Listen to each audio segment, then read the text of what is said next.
pamberi penyu nyaya yakapinda muno musi wa30 mwedzi wechi6 yamangarwa naChagonyera Tsitsi achimangarira Byton Mike Love More.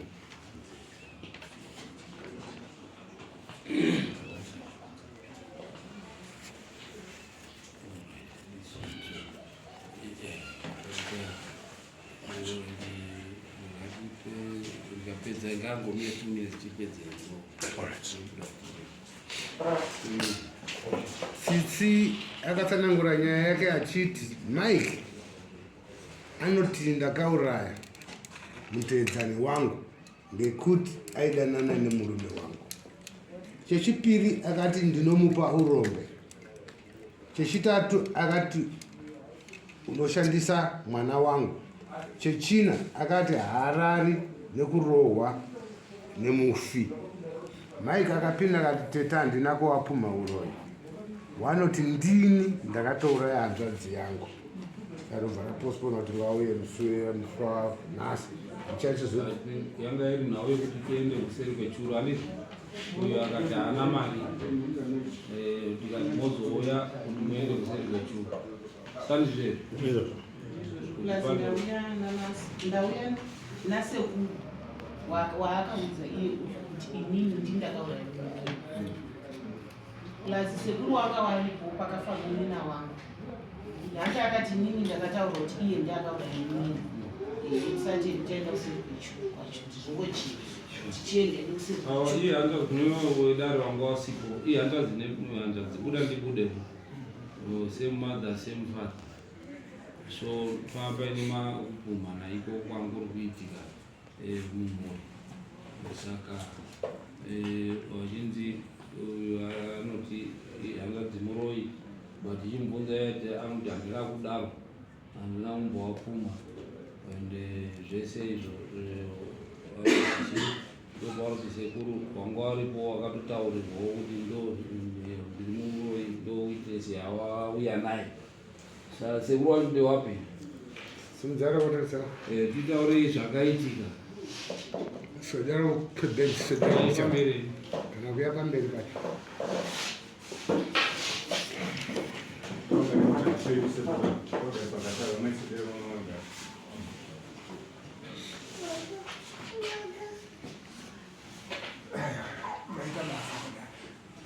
chokwadi wana vyanzvadzi kupasa wamukuru wama akaita haana mumwe mukadzi waakazvara naye vana yanzvadzi yangu chete 11 vana vakaita hanzvadzi yangu 8 vapenyu vakararama vari vapenyu vachiita varume vakuru vachizvara vana vavo kusvikira namukwasha wangu afiro zvii zvakanaka right panhau ivana takati touya panyaradzo yokufa kwomunina wake aitedzana naye komanawo handizivi kuti kwaive kumwa ini ndakazvitora sokunga munhu akamwa ende anga akamwa right masoko ekuti uyu anoziva kuti hanzvadzi munina wake akafa sei ndiye anoziva uyu purazi ari kutongedza ari kuda kutora kontrolo yemusha wese. Upi? Uyu manje ari kubva kunana kumwana kuti ada kukontrola zvese kwasha hanzvadzi yangu mai wavo vane mbai yamumvengero. Saka uyu ari kuti uyu ari kukontrola zvese kumusha nemba yemuno yemutaura manzwi iye achimabvisa asvika pakumisa mumama wakomana kubva kubata uyu akatora kamuti shangu amurova nayo yange ribata-bata ndikatora shangu ndikati mai iwewe uri kuda kuita sei pa hautsiuriki nambokutaura kuti ukamwa zvinhu hazvifambi zvakanaka nhasi kumuda kutora ndikati ndoda kurova mabva yapera yakadaro hatina kuzovhengeki naapora right tauya musundo iyo musundo wanzvadzi uyu murume wake akubvisa mumbeu mai kuna kumushaiko bambo wangu aripo right.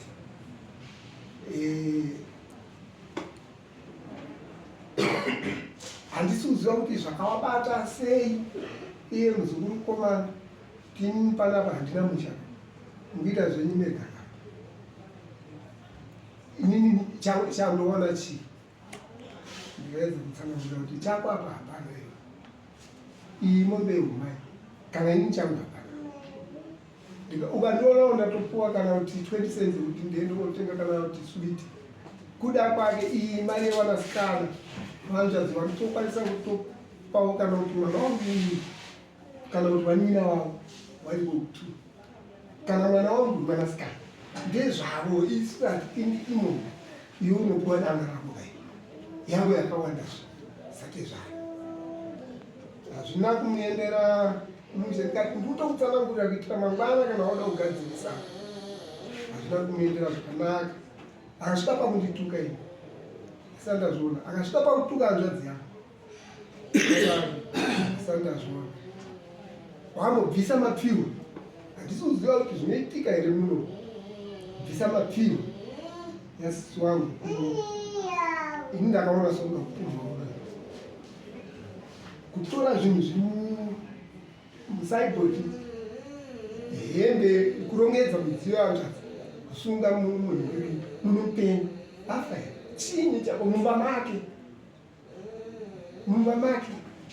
atadza vanhu nemi wazvina kundiita zvakanaka ndikuona upunhu hwouroikwa yanzvadzi yangu futi on that one right. Zvakadaro kudakedza kuti tigadzirise kana kuita sei ndakamuti ichama chii zvikasenguri zvinowanika makabara benzi ndiri mwana wenyu zvishokwadi ndakaregerera ipapo but pakuzonditunga futi rwendo runo kuti uri kuuya uzotonga iwe ndatonga chii utuka hanzvadzi yangu zvinyadzi nenini futi wondituka ndafunga munhu kuti tikamidzana nouyu nezvibhakera anondirova saka ndafunga kuti inini manje ndakura ndinomuita kumurova kana netsvimbo pokuti hasimuki ndomurova kana kuti gumbo kandafunga ini ko rikashoka nokuti handisi kuzorova mbichana ndakurova kuti hasimuki saka ndati ko rikashoka ndakupinda jefu andazvibata ndikati regaitisa right. Uyo akati ini ndakubira kuti zvichene ndakuenda tonokwira tikatadza kugadziriswa zviri nani kuti timwe mutero nokuti mutero handifungi kuti unombobirira munhu. Mai vake ivo hanzvadzi tichikurukura vakati zviri right nokuti unongogara iwe uchinzwi kuti ngazvichenese ndikati zviri right inini apa ndipindiri maningi nongokuti aiwa musadaro mushava inogadzirisa ndokuzouya kwavo right. Uyu ndobva nditisi uyai muzvinzwiro waifanira kunge varipo hanzvadzi havasifana vanokambaira asipo pawano hanzvadzi yenyu mati kwasara vasere 8 yes. Wasara 7 manje uyu afa manje afa wanotedzera afa asi pa 7 wacho afa uyu mike kwakomana ndiye mukuru aiwa ndiye mudiki manje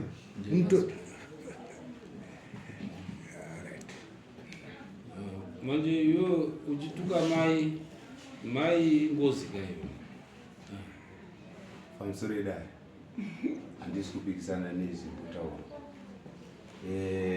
ndofunga tichipedzisira kupinda dare ratakapedzisira ndakati ndokumbirawo kuti pange paine mumwe weukama watinokwanisa kuenda naye kuseri kwechuru ndikati ndinokwanisa kuuya nababa musarapawana uye namukoma anova mukomana mukuru wemumba medu.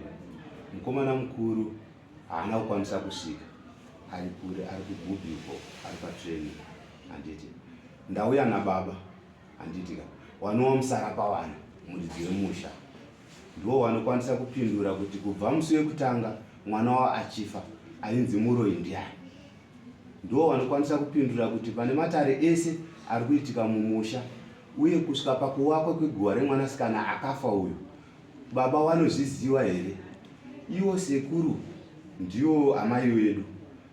Wakambotaurirawo here baba kuti kana kuti vana vari kunetsana mumba kana kuti wakambosumawo here muridzi wemusha?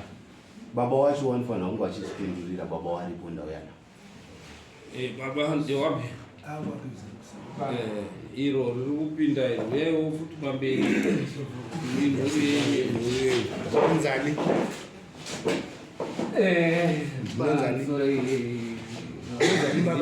Zita ndiani? Zita ndozi chagonye. Netsai chagonye. Okay. Pamusoro murenyi pamusoro vakuru nemakorokota iri shoko rangu nderekuti ava uyo mwana wangu zveshuwa ndo vana vangu ndakasiyiwa namukoma musvika kushava kwavakaita zvakanzi takazogara dare nevana vangu kati ndakumirai pane zvinhu zvinonetsa zvese ndinoise baba ndiriwano futi ndasara munyika yedu. Saka nyaya inondinetsa ine ndeyekuti zvova panyaya iyi chekutanga handina nemumwe ndaudzwa kunetsana kwakaita vana ava panyaya dzavo, handina kunge ndaudzwa nyaya idzodzo. Asi zvakazoitesa kuti nyaya dzekuudzana kwakaita makazo uri muroyi zvakazomira zvakadai, inini izvo zvandinakese handina kuzviudza. Dai vakauya ivo ininira pakaitika zvinhu zvakauya kuti baba tine nyaya yetiri kunetsana mumba muno muchiwana venyu, nyaya dzitikuitirana zvakazvakazvakazva. Nyaya iyo tofunga pamwe teisvika kuchika kuti tinokudai ndaigona kuitonga, asi pako wakandijamba kataya zvakanaka. Iye kudzi eguva yematombo iyi wakataura kuti tinobaba ndatenga dombo, matenga dombo saka chazokutaura kuti kana zvakuita sezvakuita zvitaita ndakadai zvakanaka. Asi dombo rakazongouya zveshuwa kachinzi umwe dombo raifanira kuti chagara pamba sezvino dombo ratenga takutoita ndanoita sei takuenda namaguva akazita reganya asina kutishedza kuti dombo reraisi pakanaka. Pakutanga Uroyi ndiaitonzi ndio urimo wakaita waurayi ainzi muroyi ndiani? Uyu ndio nyaya idzodzo ndiayavakaudzwa Mike ainzi muroyi achinzwa nonani vachiudzana nesisi wake vaiziva kuti sista ari Mike ndiye muroyi. Asi takazofamba nawo ndikati vanangu harifambi panyaya yemwana yafa torina nechipango chete tikafamba zvezvo. Asi zvetakafamba takangonzisu zino nyaya iyi hataunge tazokwana tese takabva tashaya mukana kuti tese tizonyatsa kutofamba kuti tifambe navo futi zvekare titese. Saka uzosvikawo kuti tazotozongonzwawo nyaya iyi kunzi aiwa kuno kwane dare raita sei vana vanetsa mambo ari uraiba mambo ndiye baba wemhuri yese saka hapana chakadii. Saka nyaya inonetsa inonika waifanira kunge sekuru wakandiudzawo ndinofanira nazvo kuti izvozvishuwa mwana wangu akataura sekuru panyaya dambudziko rake handii, but inini waifanira kunganditaura kuti baba inini ndakuda kura dare nyaya kuti zvoka zvakari kati kuda sekuru nyaya vanoiziva uyaitotena nechipango chetu tisakasvika kuno. Saka ndisiuziva kuti ndizvo here zvinoitwa here. Aiwa kuna mambo hapana chakaipa nekuti mambo ndiye baba wemhuri yacho yese mamakoni mamakoni here. Saka hapana chanyangadzwa ba ipapo. Munhu anokwanisa mambo ndiye sahwira wepakati pemhuri dzese. Kana wauya kuna sahwira vari sahwira vari baba zvakare. Saka nhau idzodzo dzinova dzadi dzapera handi. Pamusoro ini ndoda kutaurawo baba pauri kuti handina kuvaudza. Kutanga musi wakafa baba, uyu mukomana hanzvadzi yangu Nyamasvisva wakabuda nedemo wachida kutema hanzvadzi yangu inini yendinotedzera mumashure. Baba wanga varipo handiti. Tozoti kechipiri patawakaguwa ipapo baba wanga varipo patairwa ipapo hapana kana zvakaitika handiti. Wakangotarisa wakasimuka wakaenda kumba kwavo. tozoti futi kechitatu ipapa pandanetsana nehanzvadzi yangu kumusha, baba ndakawafonera ndikawataurira, baba honai tinosvika kupi tichiti pese petinosangana namaiki tinonetsana. Handiti inini ndaita sei, ndakwenda kunomhangara kwamambo, ndakawaudza baba, ndakawafonera, baba vakati horaiti mozotiudza kana zvaita sei kuti munenge manzwi chinyi kwamambo. Nezuro chaiye baba wakauya awa waina iwo nyamasvisva awa wakasangana nemwana ndogara nemwana wehanzvadzi yangu, wakamupa dhora, wakati usataureba kuti wandiona. Mwana akauya kumba nedhora akataura kuti tete ndapiwa dhora iri, asi hanzi imimi musataureba kuti chini, kuti mationa, kuti tawaona. Handiti saka pendiri kunzwo inini handina kusuma baba pacho, handisi kupanzwisisa kuti ndepapi. Kana urongwa hwese hwekuenda kumusha zvese waiuziva. Iwo nyamasvisva awa wakasimuka sei kuenda kumusha kunoti inini murume wanga kubvisa mwombe yeumai, wakasimuka sei wasina kuudza baba kuti ndo urongwa huripo? Kana ndiri kunzi inini ndiri kuita zvemumusoro mangu handisi kusuma, wakaenda sei nyamasvisva?